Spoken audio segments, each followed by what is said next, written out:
ভগবান কোনো মানুষকে যখন বিশেষ কৃপা করেন তখনই তাকে সাধু সঙ্গ করবার ভাগ্য দিয়ে দেন, হরি কথা শোনার ভাগ্য দিয়ে দেন। এবং ভগবানের চরণে প্রেম ভক্তি প্রাপ্তির, ভগবানের স্বরূপ রাজ্যে ফিরে যাওয়ার দুটি রাস্তা, দুটি দরজা, এক হরিনাম, এক একাদশী। আর সে দুটোই ভাগ্য আমরা প্রাপ্ত হয়েছি। তা আসুন আজ এই পাবনী মহাতিথিতে আমরা হরিকথার ভাগ্য যখন পেয়েছি, একটু আস্বাদনে ব্রতী হই, একটু মনোনিবেশ করি। এখানে ভগবান বলছেন সুদর্শনমিদং রূপম। প্রথম শব্দটি বলেছেন সুদর্শনমিদং। শব্দটা কি দাঁড়ালো? কথা বললে হবে না, অস্থির হলেও হবে না, শান্ত হতে হবে এবং চোখের সামনে কেউ ঘুমাবেন না। একাদশী মানে কি জানেন? ছিল গুরু মহারাজ বলেছিলেন একাদশী মানে একা, বাক করে বলুন, একা দোষী। পৃথিবীতে কেউ দোষী না আমি ছাড়া। এই পৃথিবীর কারো কোনো দোষ নেই, দোষ শুধু এই উপলব্ধিটা করাই হলো একাদশী। আর দোষ আছে বিধায় প্রভু তোমার চরণে এসেছি, সাধুগুরুর চরণে এসেছি। এই পাপময় জীবন, কত অন্যায়, কত অপকর্ম, কত তোমাকে ভুলে সংসারের মোহমায়ায় পতিত হয়ে গেছি, তাই তোমার চরণে এসেছি। তুমি কৃপা করে স্থান দাও, বিবেক দাও, বৈরাগ্য দাও, ভজন দাও, মহতের কৃপা দাও। আমি দোষী বলেই তো চাইছি, আমি নিচে পড়ে গেছি বলেই তো তোমাকে হাত ধরবার জন্য প্রার্থনা করছি, হাত ধরে নিয়ে চলো। নিজে দোষী ভাবলে কি হয় জানেন? দৈন্য আসে, আর দৈন্য না এলে ভক্তি আসে না। বৃষ্টির জল গড়িয়ে যেমন খানাখন্দে গিয়ে জমে, তেমনি যার ভিতরে এই ভাব আছে এখানে যারা আছে আমার থেকে সবাই উত্তম, আমি সবার থেকে নিচু অধম, তখনই সে বৈষ্ণব হয়, তখনই সে ভক্ত হয়, তখনই সে কৃপার অধিকারী হয়। আর ভজন করলে এটা আসে, আমি সবার থেকে ছোট, সবার থেকে নিচু। তো ভগবান বলছেন সুদর্শনম। কতটা হঠাৎ মনে স্ফূর্তি হলো গুরুদেবের কৃপায়, আপনাদের মহিমায়। ভগবান বলতে যাচ্ছে তোমার দর্শনটা সু করো, সুদর্শনম। তোমার দৃষ্টিটা সু অর্থাৎ মঙ্গল বা ভালো করো, সুদর্শনম। আমি যদি আমাকে প্রশ্ন করি, আমার দৃষ্টিটা সুতো? আমার দৃষ্টিটা সবসময় সু দেখে তো, মঙ্গল দেখে তো? যদি সুদর্শন হতে পারো, কি বলা হলো, যদি তোমার দৃষ্টিভঙ্গিটা, দৃষ্টি মানে শুধু চোখে দেখা না, যে বস্তু আমরা চোখ দিয়ে দৃশ্যমান অর্থাৎ দেখি তাকে বলে দেখা, দর্শন। কিন্তু দর্শন শব্দটা আরো গভীর আছে। দর্শন মানে আমি সু দেখবো শুধু চোখ দিয়ে না, আমি সু দেখবো শুধু চোখ দিয়ে না, আমার চিন্তায়, আমার বলায়, আমার ভাবনায় সবকিছুকে আমি কি দেখবো? সু বা মঙ্গলময় দেখবো। দেখুন, তারাই প্রকৃত তত্ত্বজ্ঞ, তারাই প্রকৃত তত্ত্বদর্শী, তারাই প্রকৃত রাধারানীর পরম ভক্ত, যারা এই অনন্ত বিশ্বব্রহ্মাণ্ডে সবকিছুর মধ্যে ভগবানকে দেখে, ভালোকে দেখে, সুদর্শন। কি করে ব্যাখ্যা করি? যারা নাস্তিক তারা বলে পৃথিবীটা প্রকৃতির নিয়মে গ্রহ নক্ষত্র সাংঘর্ষিকতায় এমনি সৃষ্টি হয়েছে। ওই যেমন বর্ষাকালে আগাছাগুলো জন্মায়, ওদের কি কেউ রোপণ করে, সার জল দেয়? তো পৃথিবীটা ওইরকম এমনি সৃষ্টি হয়েছে, এর পেছনে ঈশ্বর ফিশ্বর বলে কিছু নেই। শুনছেন তো মন দিয়ে? কিছু মানুষ এমন আছে যে সবকিছু প্রকৃতিরই সৃষ্টি। দেখ, বাবা তার পুত্রকে বলছে, দেখ ভগবান টগবান বলে কিছু নেই, সবকিছু প্রকৃতির সৃষ্টি হয়েছে, এই গ্রহ নক্ষত্র ইত্যাদি।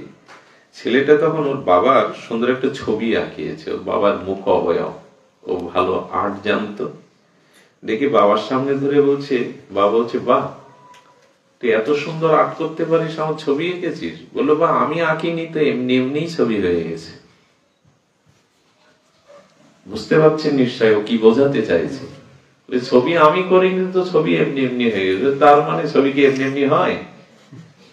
আগে তোর মনে ভাবনা এসছে, রং তুলি দিয়েছিস, আমার মুখটা মনে মনে এঁকেছিস, তারপরে তো রূপ দিয়েছিস কাগজে। এমনি এমনি ছবি হয় বাবা? তাহলে এমনি এমনি পৃথিবী হয় কেমন সৃষ্টি করলে? এমনি এমনি কাগজে একটা ছবিও হয় না, তো এই অনন্ত সুন্দর পৃথিবী কি করে হয়? আচ্ছা, এমনি এমনি মাটি থেকে মাটির ঘট হয় তো? এমনি এমনি ঘরটা দেখলেই মনে করা যায় কোন কুমোর হস্তশিল্পী দিয়ে ঘরটা, মাটি এমনি এমনি ঘট হয় না, হতে পারে না। মাটির উপাদান কারণ মাটি, আর নিমিত্ত কারণ কুমোর। কুমোর ছাড়া মাটি ঘট হতে পারে না। একটা ঘট, একটা ছবি যদি কারো শিল্প ভাবনা ছাড়া না হয়, এই অনন্ত সুন্দর পৃথিবীটা কেউ সৃষ্টি না করলে এমনি এমনি হয়। তাই ভগবান বলছেন, আমি সৃষ্টি করেছি, তাই সবকিছুর মধ্যে আমাকে দেখো, ভালোটা দেখো। এই দেখলে সুবিধা কি? দেখতে দেখতে তুমি নিজেই ভালো হয়ে যাবে। তুমি আমার এই যে ঠাকুরটা বিশ্বরূপ দেখবার কথা বললেন, এই হলো আমাদের বিশ্বরূপ দেখা। সবকিছুর মধ্যে ভগবানকে দেখা, সুন্দরকে দেখা, তাহলেই তো বিশ্বরূপ দেখা হলো। সুদর্শনা, আমাদের দৃষ্টিটা আসলে ভালো কিছু দেখতে শেখেনি আমার মতো যারা, এই জন্য সে ভালো হতে পারেনি। আগে ভালো কিছু ভাবতে, ভালো কিছু দেখতে শুরু করো। এই জন্য গোবিন্দ বলছেন সুদর্শনাং মিদং রূপম। তোমার দৃষ্টি, আচ্ছা সুদর্শন হলে কি হয়? আহা, মনে হয় একাদশীরই কৃপা, ভক্তেরই কৃপা। একটা অপূর্ব দার্শনিক কথা মনে পড়লো। ভগবানের হাতে কি আছে? চক্র। ওর নামও, ওর নামটা বলুন একবার, সুদর্শন। এখানে যে সুদর্শন আর গোবিন্দের, ভগবানের হাতে যে সুদর্শন, এর মিল কোথায় জানেন? সুদর্শন কি করে? সুদর্শন যখন ভক্তের উপরে অসুররা, অভক্তরা অত্যাচার করে, পৃথিবীর ক্ষতি করে, পৃথিবীর সাধু মানুষগুলোর প্রতি অত্যাচার করে, পৃথিবী ধ্বংস করতে চায়, তখনই সেই অভক্ত অসুরদেরকে নাশ করার জন্য ভগবান সুদর্শন প্রেরণ করেন। ভগবান তদরূপ বলছে, সবার মধ্যে যদি আমাকে দেখো, সবকিছু যদি ভালো দেখো, তাহলে তখন এই সুদর্শন দ্বারা তোমার ভিতরে যে আসরিকতা আছে, মন্দ ভাব আছে, সেই সুদর্শনের দ্বারা সেগুলো নাশ হবে। তুমি যদি সুদর্শন হও, সুদর্শন দেখো, আমার সুদর্শন দ্বারা তোমার সমস্ত অশুভ কর্মফল ধ্বংস হবে। ভালো দেখো, ভালো ভাবো। আমি নবদ্বীপে এক সাধুর মন্দিরের সিংহদুয়ারে 3টি বানরের ছবি দেখেছিলাম। সেখানে 3টে কথাও লেখা ছিল। আমি এমন সুন্দর উপদেশ এত সহজে পাইনি। ঘুম আসতে দিয়েন না, আজকে রাত্র জাগার দিন, জেগে থাকুন, নিজের কানটাকে খাড়া রাখুন। হরিকথা কান খাড়া করে শুনলেই, ভেতরে গেলেই ভক্তি। সেই লেখা রয়েছে, একটা বানর চোখে হাত দিয়ে 2টো চোখ আচ্ছাদন করেছে, হাত দিয়ে 2টো কান এভাবে আচ্ছাদন করেছে, আর মুখটা হাত দিয়ে আচ্ছাদন করেছে। লেখা রয়েছে, মন্দ কিছু দেখো না। চোখটা হাত দিয়ে আস্বাদন করে বলছে, মন্দ কিছু দেখো না, মন্দ কিছু শুনো না। মুখ আচ্ছাদন দিয়ে বলছে, মন্দ কিছু বলো না। এই 3টে করলেই ভগবান প্রাপ্তি, ভক্তি প্রাপ্তি হয়ে যাবে। মন্দ কিছু দেখো না, মন্দ কিছু বলো না, মন্দ কিছু। এখন যদি আমি পরীক্ষা দিতে বসি, আমি এগুলি কেমন লিখি, আমি এগুলি কেমন দেখি, তাহলে রেজাল্ট পাবো 0। আজ মানুষ ভালো কিছু দেখতেই ভুলে গেছে, ভালো কিছু বলতেও যেন ভুলে গেছে। আমি শুনেছিলাম এক মহতের মুখে, একজন মানুষের প্রকৃত ব্যক্তিত্ব কেমন বোঝা যাবে কখন? লোকের সাথে যখন মিষ্টি মিষ্টি কথা বলবে সুন্দর করে, ওইরকম না, বাড়ির কাজের মানুষদেরও যে ভাষায় যে সুরে ডাকে, তখনই বোঝা যাবে ওর ভেতরের ব্যক্তিত্ব কেমন। আমি দেখেছি বর্তমান প্রজন্মের অনেকে একটা রিক্সা দিলে, এই রিক্সা যাবি, এই মাঝি যাবি, কিন্তু অনেক গুণীজন, অনেক মহৎজন তারা বলতে দেখেছি, ভাই যাবে। একটা শব্দই বলে দেয় তার ভেতরে ভাবনাটা কেমন, তাই না? তো সুদর্শন হতে হবে। সুদর্শন যদি ভিতরে ভালো দেখি, ভালো ভাবি, তাহলে ভগবানের সুদর্শন আমার ভিতরে যত অশুভ আছে নষ্ট করে দেবে। শুধু ভক্তগণ, এই জন্য শাস্ত্রে বলেছে তোমার দৃষ্টিভঙ্গিটা সুন্দর করো। আজকে যেহেতু একাদশী ব্রত, আমরা আরেকটু সামান্য করি কথা, যদি আপনাদের ধৈর্যচ্যুতি না ঘটে, যদি আপনাদের মনোকষ্টের কারণ না হয়, তো আমরা একটু আস্বাদন করব। দেখুন, ভাগবত শাস্ত্র বলেছেন কামনা কখনো নিবৃত্তি, কামনা যদি আমি বা আমার ভেতরে যদি কামনা থাকে একটার পর একটা, তাহলে অনন্ত কোটি জন্ম পরমায়ু পেলেও কামনা কখনো। তার ছোট্ট একটা নিদর্শন, স্কুলে আমরা আমাদের সন্তানদের ভর্তি করি কেন, পড়ালেখার সাথে পরিচয় করাই কেন? প্রত্যেক পিতামাতারই এই ইচ্ছা থাকে সে 1, 2, 3 বা 10-এর মধ্যেই যেন থাকে। কারণ পড়াশোনা ভালো করলে, রেজাল্ট ভালো করলে তার ভিতরে একটা কামনা জাগে কি সে ভালো চাকরি বাকরি বা ভালো স্থানে যেতে পারবে, একটা কামনা নিয়ে পাঠায়। আর বাবা মার এই প্রার্থনা কামনা নিয়ে যে ছেলেটা যায়, তার ভিতরেও কামনা কাজ করে যেন রেজাল্টটা ভালো করতে পারে। আচ্ছা, সেই রেজাল্ট ভালো করলেন,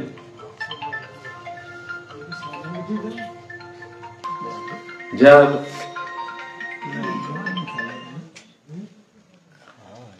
একটা শব্দ কোথা থেকে কোথায় নিয়ে গেল, সতর্ক হতে হয়। তো কি বলছিলাম, কামনা। সে ছাত্র অবস্থায় কামনা জাগলো, ভালো রেজাল্ট করবো, ভালো পড়বো, কামনা ভালো।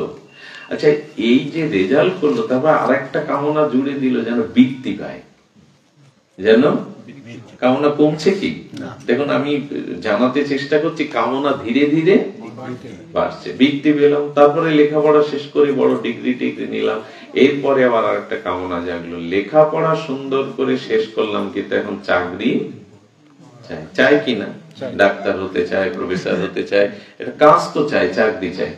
চাকরি পেলাম, ভালো বেতনও পেলাম, কামনা এইবার অন্তত থামো, বলে এইবার থামলে হবে না তো, যখন চাকরি পেয়েছি তখন ভালো বাড়ি একটা তো করতে হবে, এই তল্লাটের সব থেকে সুন্দর বাড়ি।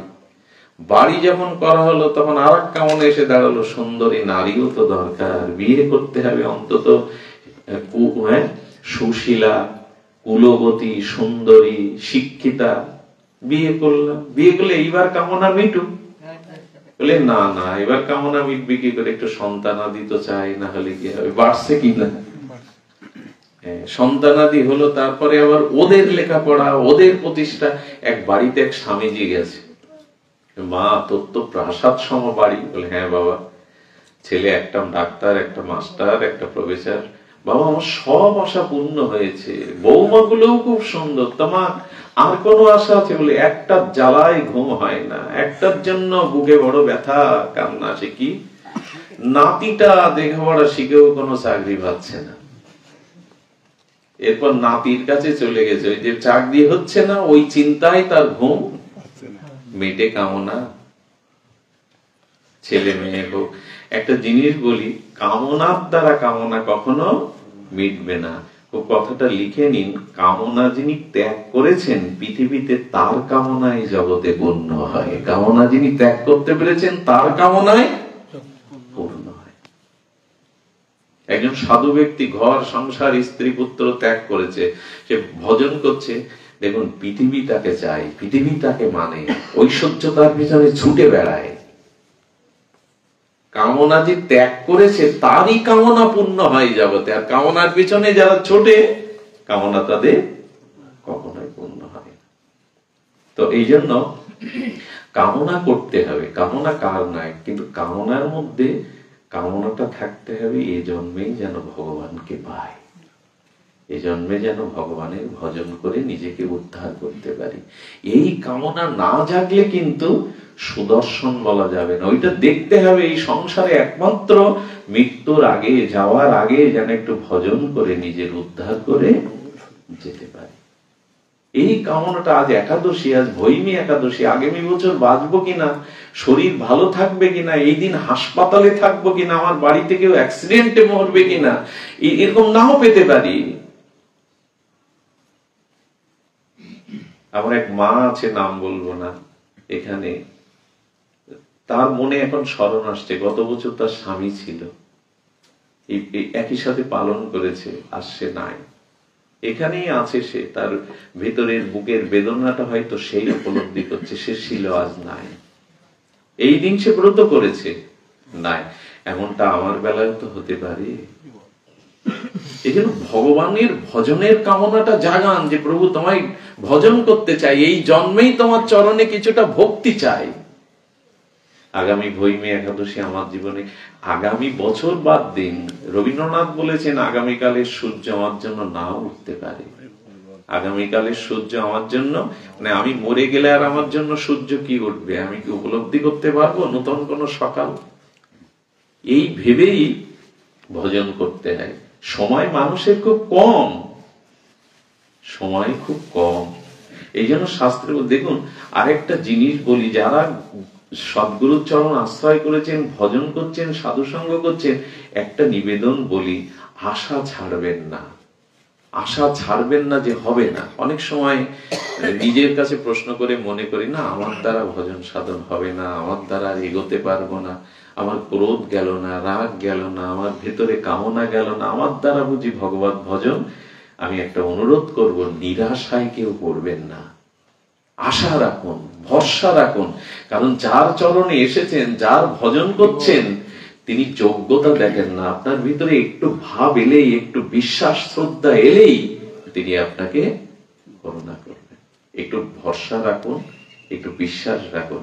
তবে এইটুকু বলি, ভক্তিকে যুবতী হতে হবে। কি হতে হবে? ভক্তিকে, মানে যারা ভজন করছেন, ভক্তিকে যুবতী। আর ভক্তি সব ভক্তি বিদ্ধ হয় না। তার একটা প্রমাণ দিই, হরিনাম এত বছর ধরে করছেন, ও বিদ্ধ হয়েছে, জড় জড় হয়েছে, অরুচি এসেছে আপনার? এসেছে কি? আসেনি।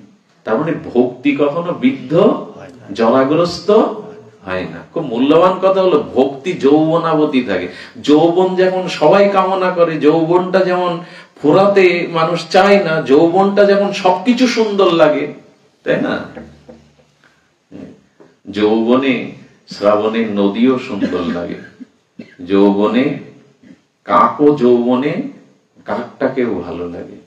এখন ভক্তি হলো যৌবনাবতী। বৃন্দাবনে শুনেছেন না, একজন যুবতী কাঁদছে, আর পাশে দুজন, দুই পাশে আছে, তারা সেই চুল পাকা বৃদ্ধ জড় জড় গ্রস্ত। নারদ ওই পথ দিয়ে যাচ্ছে, পৃথিবী ভ্রমণ করতে করতে বৃন্দাবন দিয়ে যাচ্ছে। ভাগবতের ইতি কথা, মাহাত্ম্যের কথা আছে, খুব সুন্দর আস্বাদন আপনারা পেতে পারেন যদি মন দিয়ে শ্রবণ করেন।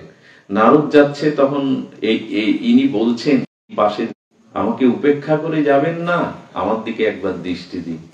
নারদ তো মহাত্মা, নারদের হৃদয় পরদুঃখে সর্বদা কাঁদো। নারদ ফিরে এসে বলছে, কে আপনি, আপনার পরিচয় কি, এভাবে কেন আমাকে আহ্বান করছেন যে আমাকে উপেক্ষা করে যাবেন না? তখন বলছেন, আমি ভক্তি দেবী, আমি দক্ষিণ ভারতে জন্মেছিলাম, আমি রাজস্থান ঘুরে আসতে আসতে আমি বৃদ্ধ হয়ে গেছিলাম, কিন্তু বৃন্দাবনে প্রবেশের, বৃন্দাবন দর্শনের পরে আমি যুবতী হয়েছি বটে। বলে, তাহলে পাশে দুজন কারা? বললেন, এরা আমার পুত্র। কথাটা যুক্তিযুক্ত হলো তো, মা যুবতী আর দুই পুত্র, তারা বৃদ্ধ, চুল পেকে গেছে, জড় জড়, বৃদ্ধ জড় জড়। বলে, এবার বলে, তা কি করে হয় ভক্তি দেবী তোমার?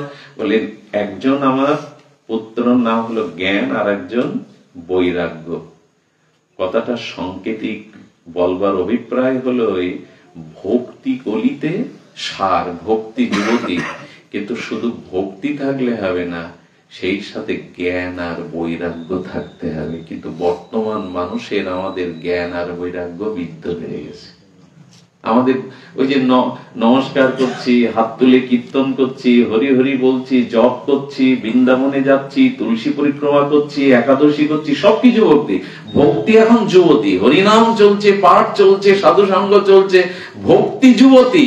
কিন্তু ভক্তি যুবতী হলে কি হবে? যে মার সন্তানরা বৃদ্ধ হয়ে পড়ে থাকে পাশে, সে মার শান্তি হয় যুবতী হলেও?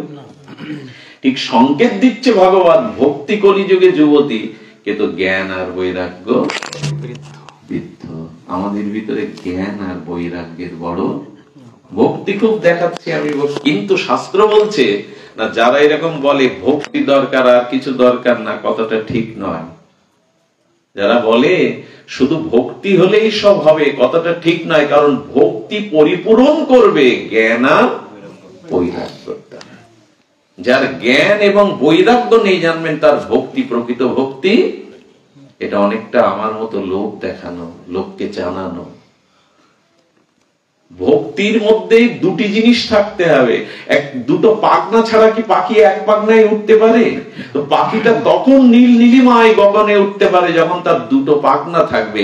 তেমনি জ্ঞান বৈরাগ্য থাকলেই কেবল ভক্তি ভগবানের কাছে পৌঁছে দেবে। জ্ঞান বৈরাগ্য দরকার, এই দুটো বিদ্ধ হয়ে গেছে আমাদের। আমরা যত কথা, একাদশী হতে পারে না, সকাল হতে পারে না, কি খাবো? একাদশী আসতে পারলো না, পালন কখন? এর মধ্যে অনেকেই জিজ্ঞেস করেছেন, দাদা কাল সকালে পালন কখন? খেয়ে খেয়ে কোলেস্ট্রল বেড়ে গেছে, প্রেশার বেড়ে গেছে। আরে বাবা, একদিন একটু না খেয়ে থাকলে বরঞ্চ তোমার শরীরের কল্যাণ হবে। সকালে উঠেই খাবো কি?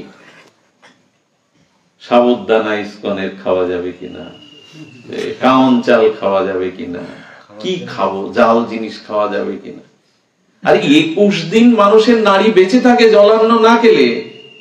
ওই যে বাড়ি ধসে পড়ে, ভূমিকম্প হয়, তার মধ্যে 20 দিন পর বৃদ্ধকে পাওয়া যায়, একটা বাচ্চাকে পাওয়া যায়। ও বেঁচে আছে কি করে? 21 দিন মানুষের নাড়ি জলান্নবিহীন বেঁচে থাকে। একটা বেলা উদয় অস্ত, অর্থাৎ সকাল থেকে সন্ধ্যা পর্যন্ত এই 12 ঘন্টা না খাওয়াকেই উপবাস বলে। দুপুর হতে পারেনি, যারা কাজ করে, কর্ম করে, কৃষিজীবী, শ্রম করতে হয়, মাল টানতে হয় মুটে, তারা খাক, সবার খাক, তবু একাদশী হবে। আপনি কেন খাওয়ার দিকে, কি খাবো কি খাবো না, ব্রত কোথায়, ভগবানের ভজন কোথায়? আজ একটু নাম জেগে রাত জাগবো, একটু মালা জপ করবো 16 মালা, এই না, খাবো কি? এই জন্য ত্যাগ চাই, ত্যাগ ছাড়া ভক্তি হয় না। ত্যাগ মানে ভগবানকে পাওয়ার জন্য, ভজন করবার জন্য নিজের দেহ সুখ এগুলিকে পরিত্যাগ করা, তাতে বিরক্তি আসা। একটা দিন ভোগের প্রতি বিরক্তি আসার নাম ত্যাগ। কাকে বলে? ভোগ বস্তুতে বিরক্তি আসা। মলমূত্র ত্যাগ করে মানুষ সেদিকে তাকায়, তাকালেও ঘৃণা ভরে তাকায়। তেমনি একটা দিন ভগবানের সুখের জন্য তোমার ভোগ সুখ গুলোকে মলমূত্র ত্যাগের মতো ঘৃণা করতে শেখো, এরই নাম ত্যাগ। আজকে নিজের দেহ সুখকে, আজ ভোগ সুখকে বিরক্তি আনো, এই বিরক্তির নাম ত্যাগ, বিরক্তির নাম ত্যাগ। এই জন্য আমাদের উচিত হলো ত্যাগ আর বৈরাগ্যটা রাখা। যারা জ্ঞান আর বৈরাগ্য বিহীন ভক্তি, বিদ্যা ভক্তি। তো কি করলো নারদ তখন? নারদ তখন রামায়ণ শোনালো, মহাভারত শোনালো, গীতা শোনালো, পুরাণ শোনালো, কিন্তু ওরা মূর্ছিত ছিল, জেগে ওঠে বটে, কিন্তু ওই বার্ধক্য সারে না। তখনই চতুষ্ষণ, সনক, সনন্দ, সনাতন, সনত কুমার, ব্রহ্মার মানস পুত্র, প্রথম অবতার, তারা বললেন ওনাকে ভাগবত কথা শোনাও। ওই পুত্রদের ভাগবত কথা, নিষ্কাম বিশুদ্ধ ভজন কথা শোনাও। সেই ভাগবত শোনালেন নারদ। ভাগবত শোনানোর সাথে সাথে জ্ঞান বৈরাগ্য, তারা জরাবাদি ত্যাগ করে তারা যুবক হয়ে গেল, যৌবন ফিরে পেল। এর সংকেত কি? কথাটা সংকেত হলো আমাদের জ্ঞান বৈরাগ্য দুর্বল হয়ে গেছে। যদি সাধু সঙ্গে ভাগবত কথা শ্রবণ করো, তাহলে জ্ঞান বৈরাগ্য আবার তোমার সুস্থ হয়ে উঠবে। তখন ভক্তি আনন্দ পাবে। ভক্তির আনন্দ তখনই হবে যখন জ্ঞান বৈরাগ্য জেগে উঠবে। তাই সবশেষে নিবেদন, সঙ্গ করুন। অভিমান নিয়ে দূরে পড়ে থাকবে না। ওদের মধ্যে গিয়ে বসবো, মন্দিরে গিয়ে সবার শেষে বসবো, অমুকের কথা শুনবো, কি জানে, লেখাপড়া তো জানে, ওই ব্যবসা বাণিজ্য করে, তার কথা কি শুনবে? এই অভিমান ত্যাগ করুন। মাঝে মাঝে সঙ্গে গিয়ে বসুন। মাঝে মাঝে দুর্ভাগ্য দেখুন, মরে গেলেই নামের দল দরকার, কিন্তু সেই ব্যক্তি পায়ে হেঁটে নামে কোনোদিন মরে গেলে নামের দল আনো। বৈষ্ণবদের বৈষ্ণব ডাকা মানে বলহরি বলবার জন্য। বৈষ্ণবদের এরকম না, মাঝে মাঝে গৃহে বৈষ্ণব ডাকতে হয়, তাদের কাছে যেতে হয়, সঙ্গ করতে হয়। ছোট্ট একটা সাধু সঙ্গের মহিমা বলে পাঠ ডাকছি। নারদ জিজ্ঞাসা করছেন, গোবিন্দ আমিও তো সাধু সঙ্গের দ্বারা তোমার আজ পার্ষদ হয়েছি, তোমার কৃপা পেয়েছি, তো তুমি একটু সাধু, তার আগে একটু আপনাদের স্মরণ করিয়ে দিই, হতাশা হবেন না। যারা নাম আশ্রয় করেছেন, ভাগবত আশ্রয় করেছেন, মন্দিরে আসেন, তাদের কৃপা হবেই, এইটুকু বলতে পারি। আশা ছাড়বেন না। আপাতত মন ত্যাগ বৈরাগ্যের দিকে না গেলেও, দেখুন নারদ যাচ্ছে, দেখে একজন তেঁতুল বৃক্ষের তলে বসে কত বছর তপস্যা করছেন, একজন খেজুর বৃক্ষের তলে, রোদ টোদ যাতে লাগে। তো নারদকে দেখে প্রণাম করে বলছেন, আপনি বলুন না আমাদের ভগবান প্রাপ্তি কবে হবে। নারদ বলছে, এটা তো আমি জানি না, তবে এইটুকু বলতে পারি, আমি গোবিন্দের কাছ থেকে শুনে বলতে পারি আপনাদের কতদিন পর ভগবত দর্শন হবে। ফিরে এসে খেজুর গাছের তলায় যে বসে তপস্যা করছেন তাকে বলছে, দেখো এই খেজুরের পাতা যতটুকু গুনে গুনে তত জন্ম এখনো লাগবে, ভগবান বলে দিয়েছেন তোমায় ভগবান পেতে। আর তেঁতুল গাছের তলে যে বলছে, এই তেঁতুল, হিন্দিতে তেঁতুল গাছকে কি বলে, ইমলি, ইমলি বলছে, ইমলি গাছে অর্থাৎ তেঁতুল গাছে ছোট ছোট যত পাতা আছে অত জন্ম লাগবে, তারপরে ভগবান পাবে। খেজুর গাছের তলায় যত পাতা তত জন্ম পরে পাবে বললে, ধুর ছাই, এত বছর ধরে সংসার ছেড়ে বউ ছেলে মেয়ে ত্যাগ করে পড়ে আছি, এখনো তেঁতুল খেজুর পাতা যতদিন, ওর থেকে যায় আবার গিয়ে সংসার, বিরক্তি হয়ে আশা ছেড়ে দিয়ে চলে যায়। তেঁতুল বৃক্ষকে যখন বলেছেন যে তোমার যতগুলো পাতা আছে তত জন্ম পরে পাবো, বলছি এটা ভগবান বলেছে নারদজি? যেই বলেছে নাচতে শুরু করেছে, গড়াগড়ি দিতে শুরু করে, আরে এইরকম তেঁতুল হয়নি, ভগবান যখন বলেছে পাবোই তো একদিন বলে নাচতে শুরু করেছে, আর ধুলায় গড়াগড়ি দিয়ে শুরু করেছে। কত বিশ্বাস, কত আশা, সঙ্গে সঙ্গে ভগবান প্রকট হয়ে গেছে, সঙ্গে সঙ্গে ওর চোখের জলে ভক্তিতে। নারদের মুখটা, ভগবানকে দেখলে তো একটু খুশি হওয়ার, নারদের মুখটা ছোট হয়ে গেছে। বলে, প্রভু দর্শন আমি চলে গেলে দিতে পারতে, আমাকে ওর সামনে মৃত্যুক সাজালে কেন? তেঁতুল পাতা যতদিন তত জন্ম পরে, আমাকে কেন ওর সামনে দেখা দিলে? আমাকে মৃত্যুক সাজালে কেন? আমি চলে গেলে দেখা দাও। বলছে, নারদ সেটা তো বলেছিলাম তা আমাকে মিথ্যাবাদী সাজালে কেন? বলে, তুমিও মিথ্যা বলনি, আমিও বলিনি, তবে আমি একটা জায়গায় হেরে যাই, আমার ভক্তের শুদ্ধ ভক্তির কাছে আমি চিরকালই হেরে যাই। অহং ভক্ত, ওর চোখের জলে, ওর ভক্তিতে আমি কোটি জন্ম পরে যা পাওয়ার কথা, ওর ভক্তি এমন উদয় হয়েছে যে আমি বাধ্য হয়েছি ওকে কৃপা করতে। আশা ছাড়বেন না। এই পথে যারা এসেছেন, পথেই পড়ে থাকুন। যে রাস্তা দিয়ে মানুষ চলাচল করে, ওখানে অসুস্থ একটা মানুষ পড়ে থাকলে কি হয় জানেন? সুবিধা, যেতে যেতে কোনো সহৃদয় ব্যক্তি বলবে মানুষটা চলতে পারছে না, হাত ধরে নেবে। কিন্তু যদি অজানা পথে পড়ে থাকেন, জঙ্গলে পড়ে থাকেন, কেউ নেবেন। এই পথে পড়ে থাকুন। এক অন্ধ প্রতিদিন মন্দিরে আসতো, বলে, কি দেখো, তুমি তো জন্মান্ধ, দেখতে পাও না, তো মন্দিরে আসো কেন? এসে বলছে, যাই বলো, আমি ভগবানকে দেখতে না পেলেও ভগবান তো দেখে, আমি তার কাছে আসছি, ভগবানের তো চোখ আছে। কত বড় ভরসা দেখুন তো। তাই এই পথে যারা এসেছেন, ভরসায় থাকুন, লেগে থাকুন, কোনো না কোনো জন্মেই তো হবে কৃপা। ভরসায় থাকুন, লেগে থাকুন, আর ভাগবত শ্রবণ করুন, সাধু সঙ্গ করুন। নারদ বলছে, প্রভু তোমার সাধু সঙ্গের ফল? বলে, ওই গ্রামে গিয়ে দেখো একটা শুকরের বাচ্চা জন্মেছে, শুকরের বাচ্চা কোলে করে জিজ্ঞাসা করো সাধু সঙ্গের ফল কি। নারদ গিয়ে যেই কোলে করেছে, সাধু সঙ্গের ফল কি ভগবান জিজ্ঞাসা করতে বলেছেন, বলো তুমি। শুকরের বাচ্চাকে বলছে, সঙ্গে মারা গেছে। সর্বনাশ, এ তো জিজ্ঞাসা করতেই মারা গেল। আবার মা শুকরে সে আমাকে আবার হিংসা করে কিনা, ওখান থেকে চলে গেছেন। আর বলে, প্রভু জিজ্ঞাসা করলেই তো সে মারা গেল, যে সাধু সঙ্গের কি ফল? বলে, অমুক গ্রামে যাও, একটা গাভীর বাছুর জন্মেছে, সেই গাভীমার বাছুর কোলে করে নিয়ে জিজ্ঞাসা করো। করেছে, সেও মারা গেছে। নারদ বলছে, আর ভগবানের কাছে যাবও না, যে সাধু সঙ্গের ফল কি তুমি বলো। আরে যারে জিজ্ঞাসা সে তো মরে, এটা প্রাণী হত্যার আমি কারণ হচ্ছি। গোবিন্দ বলছে, আর প্রয়োজন নাই। বলে, না, আজকেই তোমার উত্তর মিলবে। অমুক রাজার ঘরে একটা পুত্র সন্তান জন্মেছে অনেকদিন পরে, ওকে কোলে করে জিজ্ঞাসা করো। গিয়ে ভয়ে ভয়ে সেই রাজপুত্র, একে যদি জিজ্ঞাসা করলে আবার মরে, ভয়ে ভয়ে বলছেন, আচ্ছা শিশু বলো তো সাধু সঙ্গের ফল কি? নারদজি এই 3 দিনেও বুঝতে পারেননি? বলেন, আমার জীবনে এত পাপ কর্ম ছিল যে আমি শূকর হয়ে জন্মেছিলাম।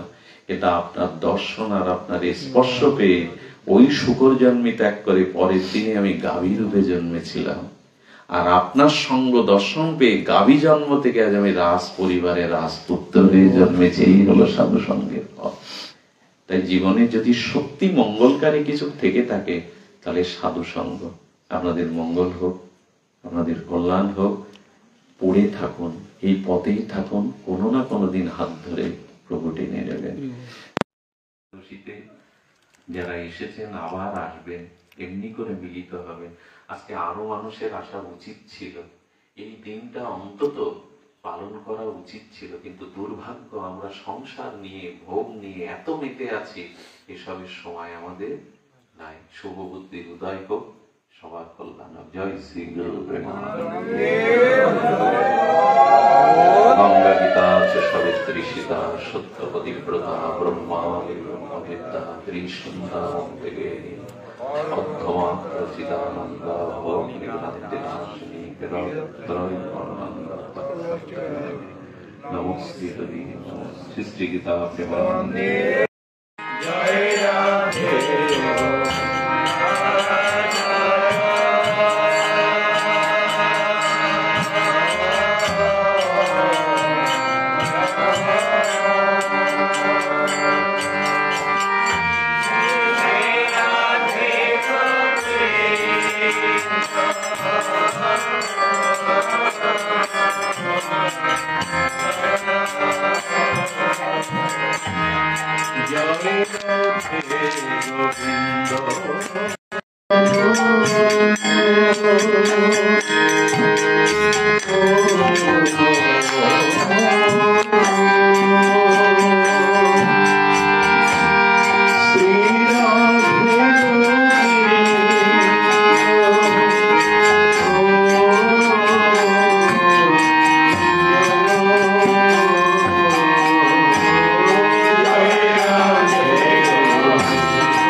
Dio che va